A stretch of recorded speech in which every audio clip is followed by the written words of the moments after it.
Fear is growing among undocumented immigrants under President Trump's executive order. They face a catch-22. They must register, but as Inland Empire reporter Leticia Juarez explains, if they comply, they could risk deportation. If they don't, they face fines and jail time.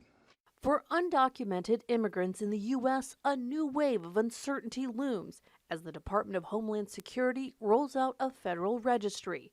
The mandate requires anyone without legal status to register or face criminal charges and fines. Being undocumented in the United States is a civil offense, not a criminal offense. And this is what the Trump administration has continued to do with his rhetoric on immigration, is to blur the line between those two. Advocates like Carlos Perea with Harbor Institute for Immigrant and Economic Justice says the registry adds another layer of fear. Not knowing really what it's going to look like for the next 4 years for their families. According to the U.S. Citizens and Immigration Services webpage, the registry is mandatory for everyone 14 years and older and who have been in the U.S. for 30 days or longer. Individuals must provide fingerprints and a current address. Registries like these aren't new. In 1942, under the Alien Registration Act, Japanese Americans were forced to register during World War II.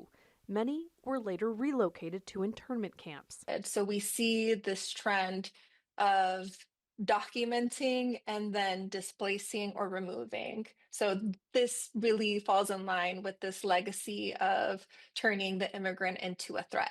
Under President Trump's executive order protecting the American people against invasion, the registry is the latest effort to crack down on undocumented immigrants. All that we know is that they're in the process of creating something, and they're asking people to start preparing for this by creating an account at USCIS. For immigrants, the registry is a catch-22.